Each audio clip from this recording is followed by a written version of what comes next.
Welcome to Fright Club Live at Gateway Film Center.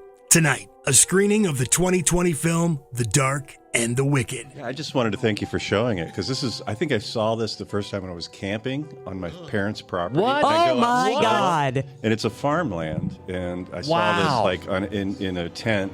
I love camping and just watching horror films because I'm not distracted by my phone or anything. But anyway, Wow. I thought this film was brilliant. And a podcast discussion on the best non-chainsaw Texas horror. The last shot, 5 minutes and 36 seconds.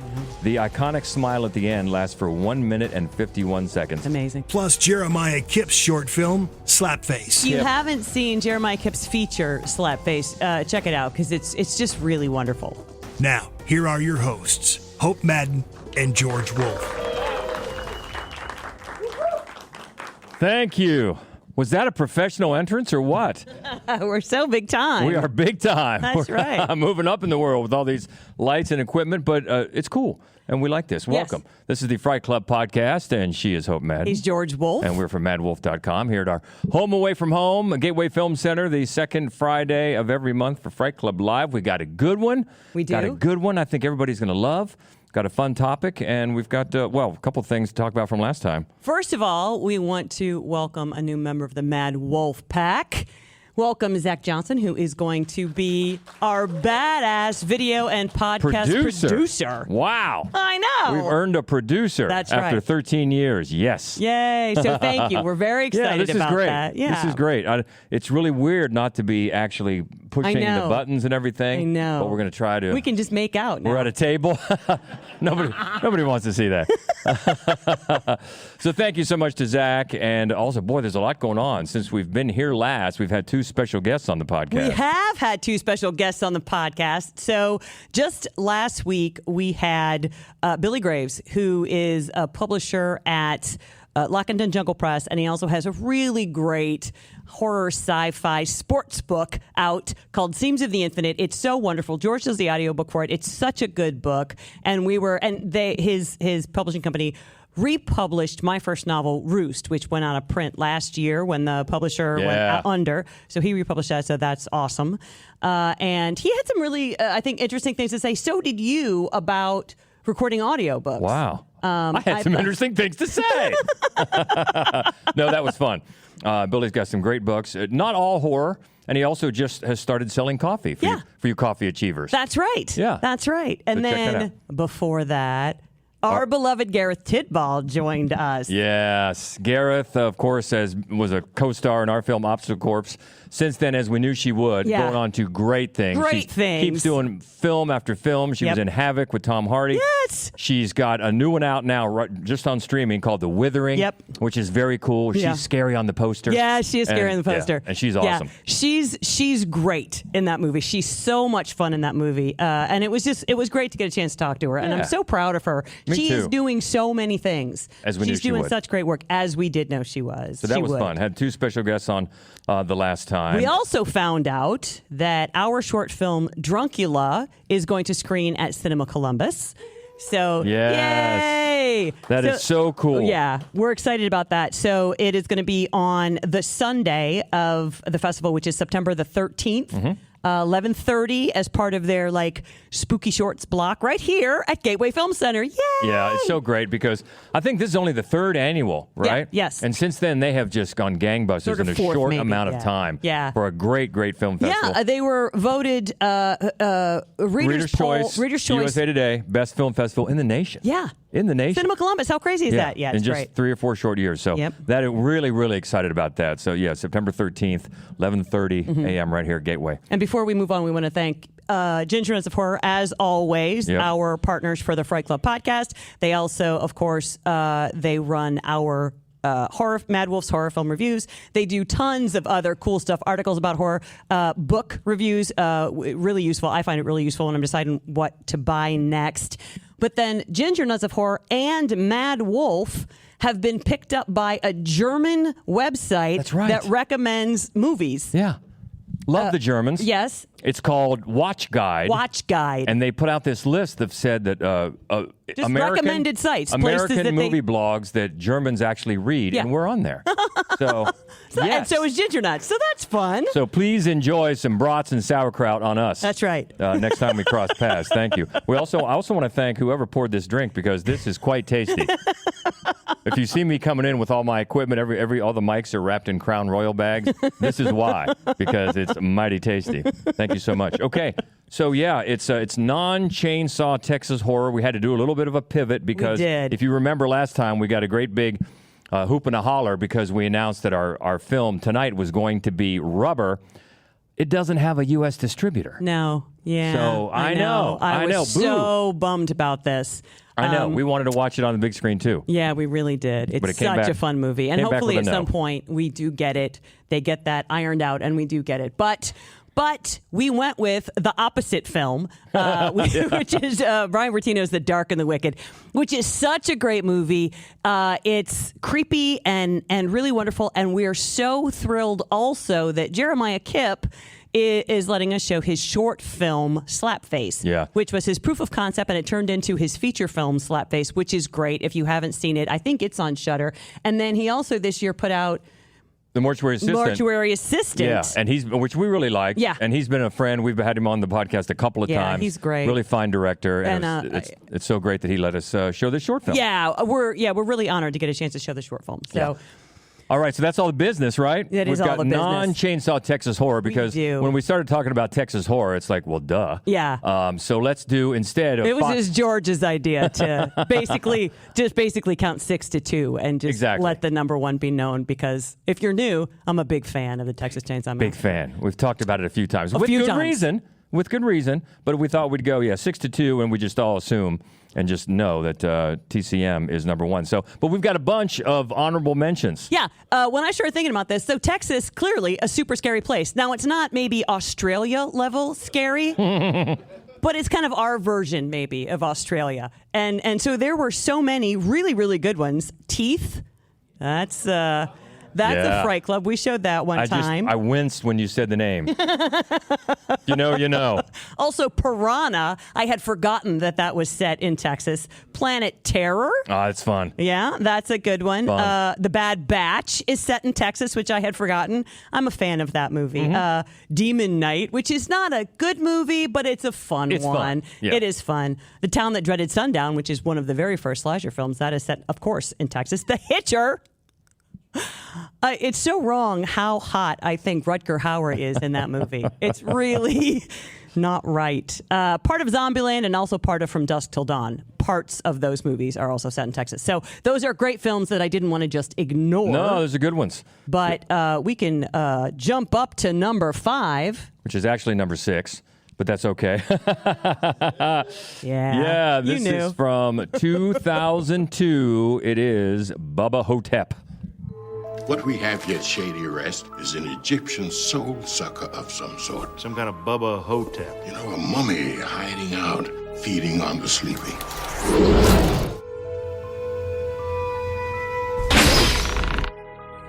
He can just keep on feeding unless he's finally destroyed.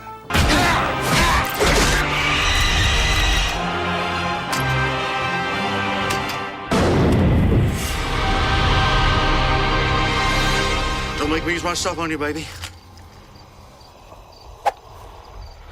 That is such a fun movie. That's also a Fright Club. We showed that here. It is such a fun movie. It's such a clever idea that Elvis didn't die. He just got swapped out, and now the body double died, and he can't convince anybody that he's really Elvis, and so they stick him eventually in this, retirement home out in the wilds of Texas, and his best friend, played brilliantly by Ossie Davis, really believes he's JFK. And they're both of them, they're so good in this movie. And one by one, the residents at this old age facility they're being sucked dry and they're dying by a mummy, a Bubba Hotep. And nobody even cares or notices because it's basically a disposable population, which is why the Bubba Hotep has chosen it. It's really clever. It's really sad. I think it has something great to say. I mean, we actually did a whole podcast on sort of the elderly in horror, and this was on that list, of course, because I just think it's treated. It's funny, of course. It is funny, but it's also, I think, really touching. Yeah, Elvis would have been 67 years old when this movie came out, and Bruce Campbell makes a perfect kind of wannabe Elvis. Is it really Elvis? He's perfect in the role. Of course, this is Don Coscarelli, the filmmaker who did Phantasm. I think most people know him for that one. But even though Elvis is like the main character, of course, you don't hear any Elvis music for the obvious reason, because Don Coscarelli has said that would have taken half the budget to license any of Elvis's songs. And also, in the same vein, when he turns on the TV and is watching a movie marathon of himself, none of that is Elvis stuff. It's all stock footage of actors with the same basic body type, just kind of look like Elvis. Because that's independent filmmaking. It's right. That was sunk the whole budget. We can say he's Elvis, but we're not going to see or hear any Elvis, which is understandable. Yeah. But that doesn't take away from the movie at all. No. It's so much fun. Ossie Davis and Bruce Campbell, a fantastic duo. Also, you might notice the guy who plays Elvis's roommate is the guy who played the old Private Ryan in Saving Private Ryan, the guy at the very end that morphs from Matt Damon into that sad face that you're like, now a meme. Yeah. Harrison Young is his name, and he's the roommate from Elvis. That is number 5. Yeah, it is. Yeah, Bubba Hotep from 2002. We've talked about that a couple of times. We have. Well, again, we showed it. We showed it. Yeah, and it's a fun one. I think everybody liked it. Yeah. So moving up to number 4. Moving up to number 4. This is from 2001. A mysterious man arrives at the offices of an FBI agent and recounts his childhood, how his religious fanatic father received visions telling him to destroy people who were, in fact, demons. It's frailty. Listen, this may sound a little bit crazy, but I know who the God's Hand Killer is. What makes you think that? You hadn't even heard me out yet, and already you doubt me. They were raised to obey their father. Only demons should fear me. You're not a demon, are you? I just want to say really quickly that Matthew McConaughey, he gets second billing, but he's actually not in the movie a lot, right? And even so, look how often he's shirtless. I mean, just in the trailer, I'm just like, that's like 3 separate shirtless scenes, Matthew McConaughey. It's in the contract. Louise. It's in the contract. Yeah, this is such a good movie, directed by the late Bill Paxton. It just reminds you, man, it was such a shame that he passed away so young. Yeah, I mean, this was his feature debut, I believe. I don't think he directed anything after that. He and directed so well put together. Fish Heads music video. He did. Fish heads, roly eat them up, poly yum. fish heads, eat them up, yum. He directed that. He did. And then this. Yeah, it's really impressive. Really cool. Really cool. As the trailer says there, if you've seen it, you know it keeps you guessing, throws you that twist at the end. It does. Which is really well earned. Yep. The acting is great. The kids are really good. So good. They're so good. And it has, it's set in like maybe 1978, 77, 78, and it's just got the time period so nailed. The Dukes of Hazzard t-shirts that the kids are wearing and Bill Paxton also stars. He plays the dad, Meeks, and he's wonderful. He's so endearing and which I think needed to happen. If you believed for a second that this guy was just a psycho, then it would have lost you. And you obviously in the whole film, you really feel for these boys, for these kids.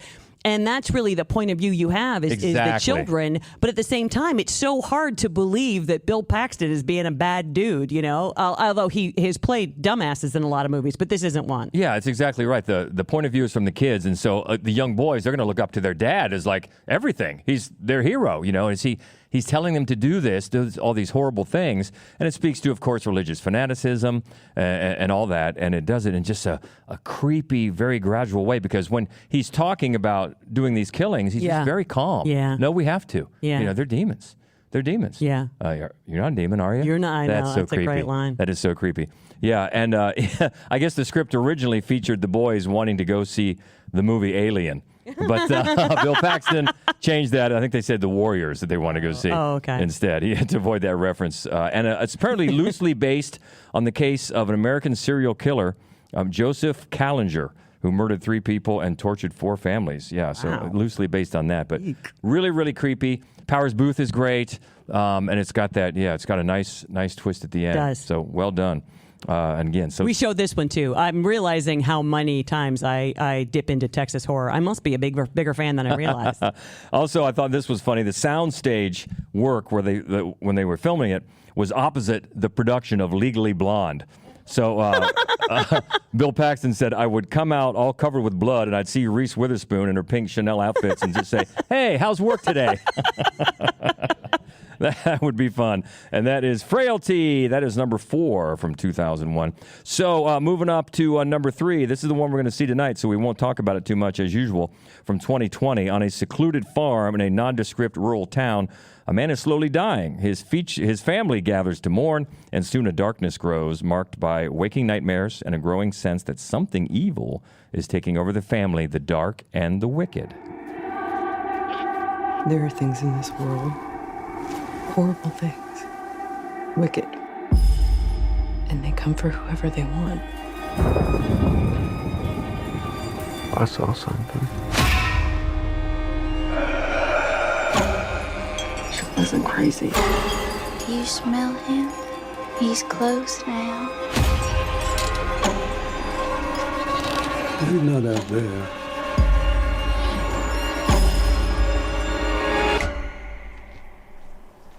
He's already here. Ooh. Real quick question. How many of you have seen The Dark and the Wicked?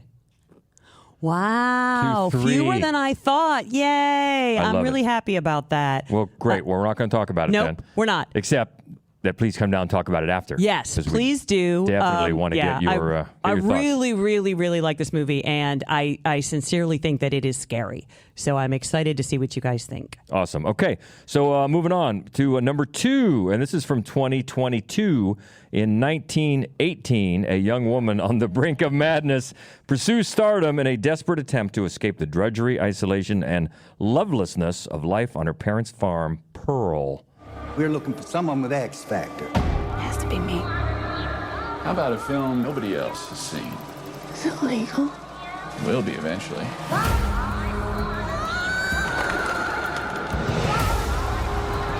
I know what I've done. Bad things. Terrible, awful, murderous things. I want to be loved from as many people as possible. But truth is, I'm not really a good person.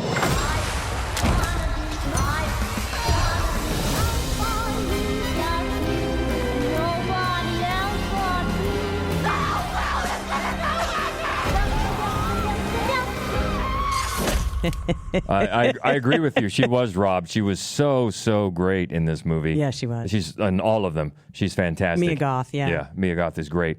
And this is, of course, writer-director Ty West. Yep. And she co-wrote this one. Yes. So that's very super cool. I guess they collaborated on the script via FaceTime during COVID. Yep. They were working on that in New Zealand prior to filming X, and just worked on it back and forth.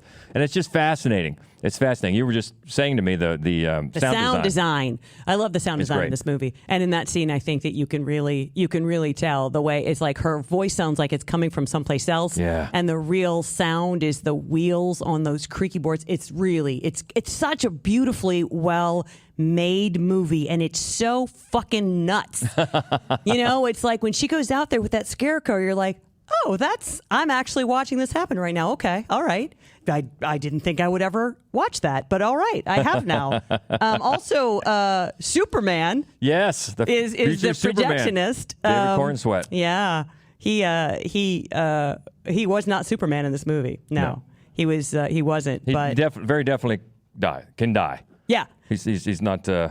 Yeah, he's not immortal. Not in this one, no. It's such a fun movie. It's so weird. And yeah, Mia Goth is just absolutely glorious. And of course, if you've seen the movie, you know that just one shot, like 6-minute long monologue. Yes. And then the very end of the movie, the freeze frame on her face. She's magnificent in this film. She's been great in a lot of movies, but I think this is just the one for her highlights reel. This is such a great Well, for funny her. you should mention the time. That monologue goes on for 7 minutes, 57 seconds. Holy shit. 17 shots. The last shot, 5 minutes and 36 seconds. Yeah. The iconic smile at the end lasts for 1 minute and 51 seconds. Amazing. And apparently that was unplanned. Ty West refused to call cut and just let it play out. And Mia Goth's smile, she thought he was going to say, thinking he was going to say cut, and he didn't. And everybody remembers that about this movie. It is just fantastic. It's unbelievable. It makes you uncomfortable. It's like, she's crazy. That's right. She's a star. Nuts. Yeah, she's a star. Originally, they wanted it to be in black and white, but A24, they were against it, so instead, they went all color. Yeah. Vivid color. Very And, Technicolor, because it's got such a it's got such a Wizard of Oz vibe in so many areas. Yeah, for sure. Which is one of those films that Ty West suggested to Mia Goth to watch. Also, Whatever Happened to Baby Jane, which you can see. Yeah. And The Wizard of Oz is one. So that's a pair. That's a double feature for you. But Pearl from 2022. That's right. Is number 2. And speaking of double features, how about number 1? And this is also from 2022. In 1979, a group of young filmmakers set out to make an adult film in a rural Texas farm. But when their reclusive elderly hosts catch them in the act, the crew find themselves fighting for their lives. It's X. Are you all right? No.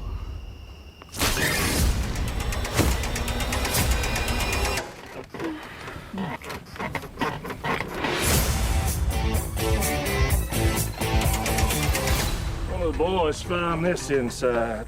What do you think is on it? I see one goddamn fucked up horror picture. I know that a lot of people would reverse those two, and I totally get that. I 100% get that. But I remember X, like watching X and thought, Ty West has married Boogie Nights with the Texas Chainsaw Massacre. It's like a gift custom design to make me happy. I love every single frame of that movie. I love it so much. I love the needle drops in it. Yep. I love the energy of it. I love that gator. I love everything about this movie. I just think it is, and it's got so many people in it that I just love, including Owen Campbell. We showed My Heart Can't Beat Unless You Tell It To. We showed that movie here, and he's the lead in that one. He plays, and he's another one called Lot Lizards. He's just great, and I love him in this movie because he plays very much against type. Usually plays sort of just a dear kid that you love and wish would not get into trouble. And in this one, you're like, fuck that guy. No, I agree with you. I love this one. Put it at number 1. I mean, I love the 70s, first of all, so that helps. But you're right about the marriage between Texas Chainsaw Massacre and Boogie Nights. It's great. All the production design and the time stamp and everything is so good. And it was the day after X premiered at South by Southwest. Ty West then revealed that during that 2-week COVID shutdown and quarantined in New Zealand, where they filmed this, that he began writing Pearl, the prequel, and got everybody excited. And this one just has, I think, everything. I mean, it's got probably my favorite Ty West movie. Oh, it's definitely my favorite Ty West movie. And even as we talked about Texas Chainsaw Massacre, I realized that probably it owes more to Tobe Hooper's Eaten Alive, honestly. But still, it's Tobe Hooper. It's Texas. It's great. One thing I thought that was funny, and I think it's in the trailer there, where you see that shot of the character RJ taking the keys, and you've got an extended kind of hold on a jar of mayonnaise. That was an inside joke because apparently when a non-cast or crew member walks up to a film production and asks what's going on, the joke has been to say a mayonnaise commercial, so they will leave. So they think it's boring, and so they threw in that mayonnaise mayonnaise shot as kind of a one of those Easter eggs. And also, I really didn't know this, but the title, the X rating, was used by the MPAA from 68 to 90 and indicated that the film was only suitable for audiences older. But the idea behind it was that X would not be trademarked, and that would allow filmmakers to release their films in theaters without needing to submit it. So early on, it wasn't just for porn. That's why films like Midnight Cowboy, that wasn't a porn movie, was rated X, got nominated for Oscars. Mm-hmm. It was only later that the porn industry started taking advantage of that, and everybody just said, "Oh, it's X, it's porn." Originally, it was not set out to be that way, just non-trademarked. Interesting. And a great movie set in Texas. Yep. Even though it was filmed in New Zealand. It looked like Texas. It looked like Texas. From 2022. That is number 1 on our non-chainsaw. Well, number 2, actually, right? Yeah. From our non-chainsaw Texas. We have an horror. assumed number 1. An assumed number 1. But that's a good one. And all 5 of those, and some of the ones from the recommended, bubbling under the top 6. Are good too. Okay, well we've still got that. We've still got number 3 to watch. We do, but we want to let you know that next month's Fright Club is going to be, God willing, fingers crossed, Tigers Are Not Afraid. So the plan is to show that on Friday, September 11th. And no, we're moving. Remember, we're moving 1 week ahead to the 18th.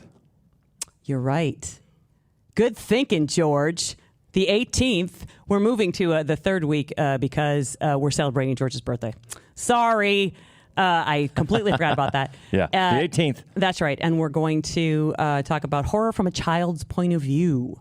But I'm excited to show that movie because it's really, really great. It really is good. And then, as we already mentioned, on September 13th, it's Druncula here at Gateway, part of Cinema Columbus, and their sort of supernatural, spooky shorts block. But they've got a whole great lineup of features and shorts. Yep. CinemaColumbus.com. They've got it all out there. Cinema Columbus on Facebook. Looking forward to a great Cinema Columbus Film Fest. That's right. Hope you can make it out there. All right.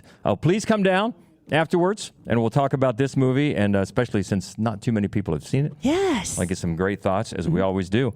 And don't forget the short film first. That's right. Very excited to present Slapface from Jeremiah Kipp. Thank you very much. So enjoy. We'll talk to you in about an hour and a half or so, yeah. Right? Okay.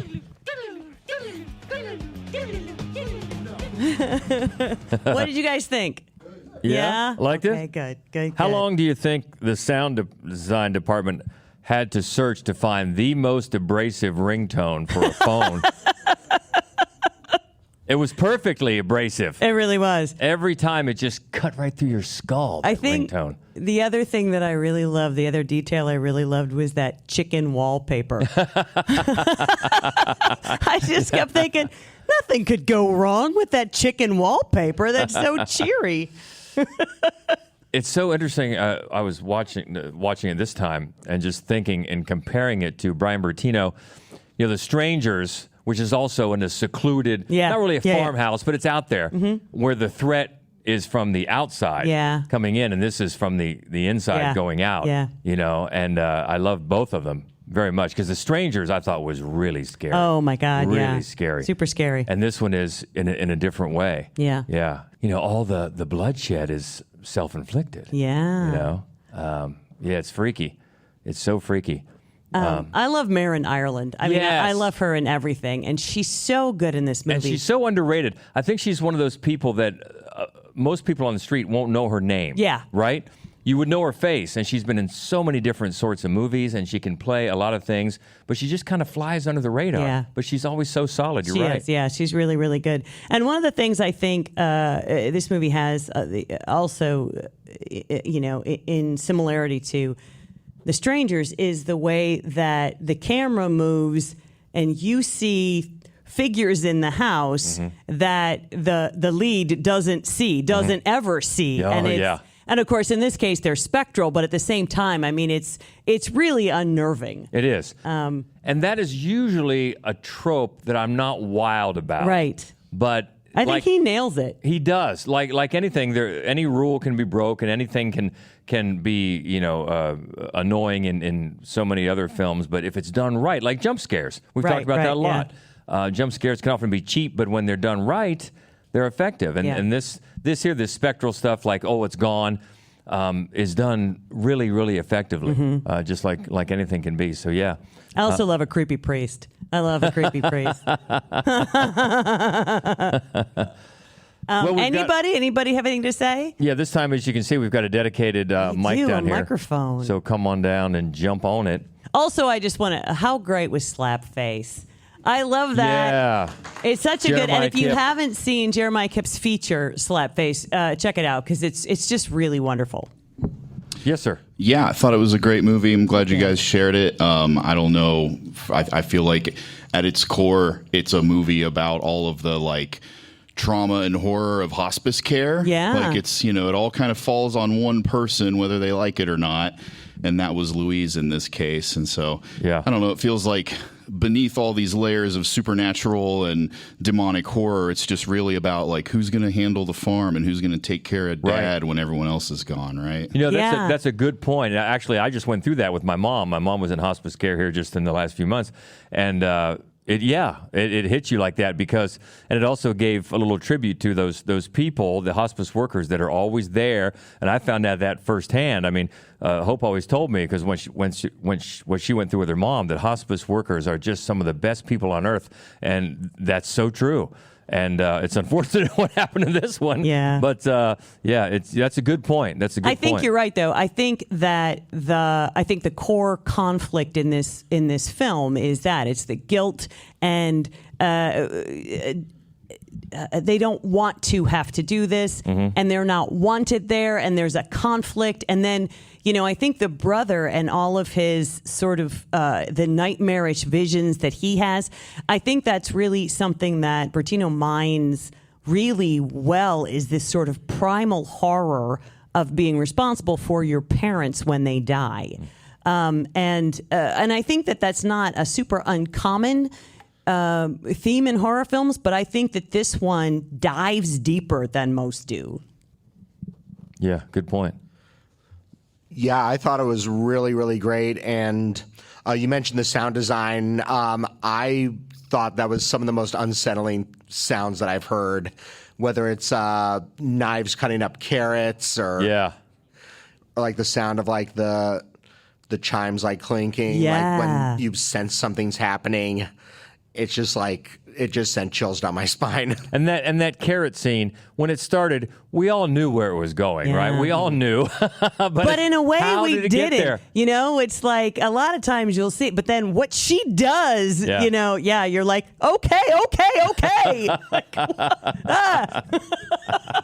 But even if you do know, it's how it gets there. Oh, for sure. How does it get there? And it was, really, really creepy. Like you guys said, slap face. Yeah. Had some of the most incredible cinematography for a short film I've ever seen. Yeah. That opening scene with just that branch and the debris, chef's kiss. What I loved about this is how realistic everybody looked. You didn't have pretty Hollywood actresses. Yeah. You had rough people in a rough area that looked like they lived there, and yet as real as it was pretending to be, the hallucinations and the demon shape-shifting, whatever you want to call it. It reminded me of two movies, and they're very good complementary comparisons. When Evil Lurks. Oh, yeah, for sure. And Session 9. Oh, okay, yeah. When he travels home in particular, I think, that conjures Session 9, for sure, When Evil Lurks, I can see that, because that gets, it does. Does that get nasty? And that starts out in the middle of a farm, and there's goats. I love goats.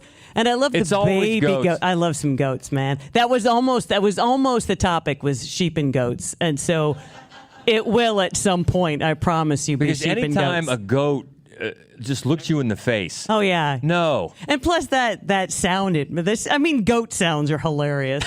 There's something wrong with goats.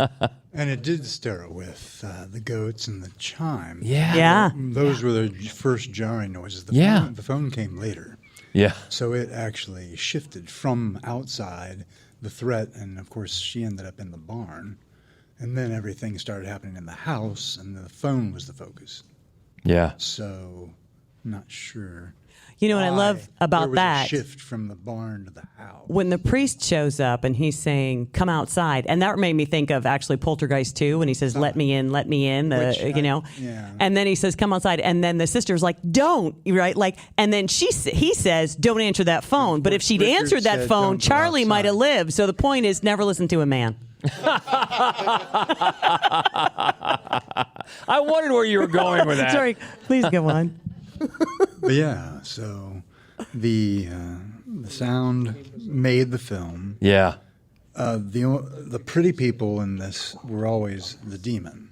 Anytime it was the demon that showed up, they were all looking. It was whatever that person was now looking good. Even the mother, she was floating there, but she looked She did. She Yeah. looked happy. The granddaughter was Right. perfect. Yeah. The priest looked way better as the demon than he did in person with them. Although Interesting. And so it was interesting how they shifted that. So yeah, always got to beware things that are maybe too good to be true. Oh, yes. yeah. Very much so. And how about the performance of the dad just lying in the bed? I mean, well, that, yeah, yeah, that's right. That's right. You're going to have to get on the ceiling. That's right. Yeah. I really like this one. Oh, good. Good. Sometimes I've left mad at you because of what you picked, but this time I'm mad at me for staying because I'm really sort of horrified. I'm not sure how well I'm going to sleep now. But I really love the way it was shot. There was a lot of people lit from behind, so most of it was in shadow, and it looked great. Yeah. This was really extra creepy.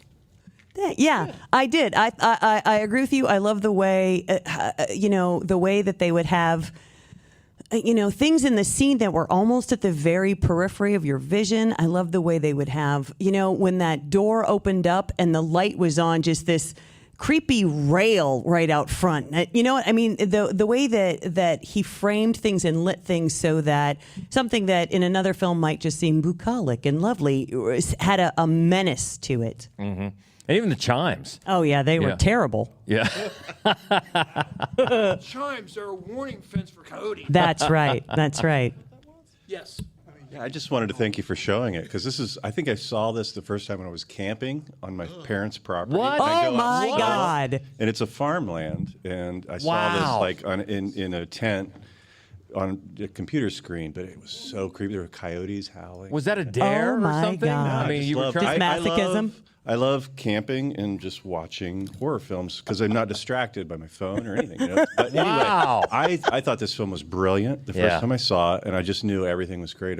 I have a couple complaints about special effects that were kind of gimmicky, but I think it's almost perfect.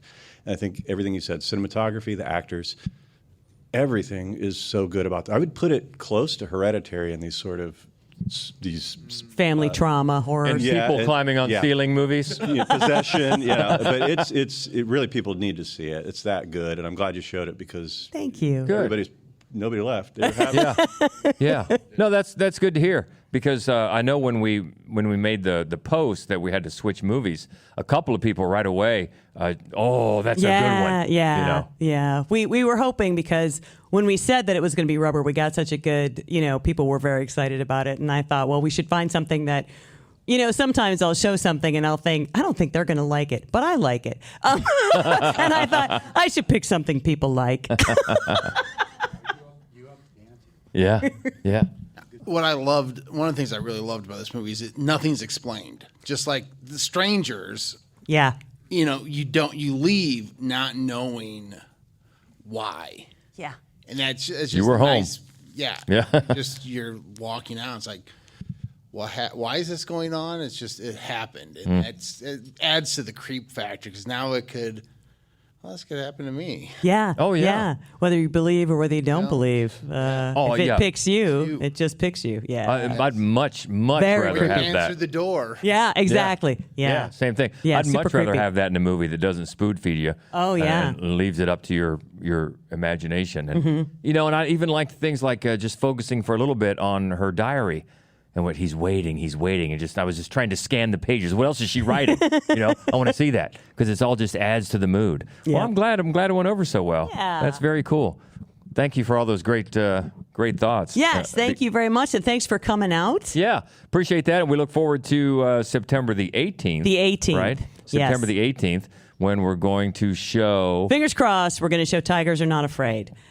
Which is such a beautiful movie. Yeah, it's such a gorgeous, gorgeous movie, and it looks so good on a big screen. I'm excited to get a chance to show that and to do a podcast on horror from the child's point of view, which is actually, there are some really, really good ones. There really are some good ones. I'm excited about that. So that'll be fun. And before that, of course, is Cinema Columbus. That's right. September 10th through the 13th. Not just at Gateway, it's at various venues. It is. I know there's town. Studio 35. All the great theaters. I think the Grandview. I think the Drexel. Yep. I mean, everybody, I think, has one. It just so happens, though, that we're having our short film block here at Gateway on that Sunday morning, which is awesome. That's right.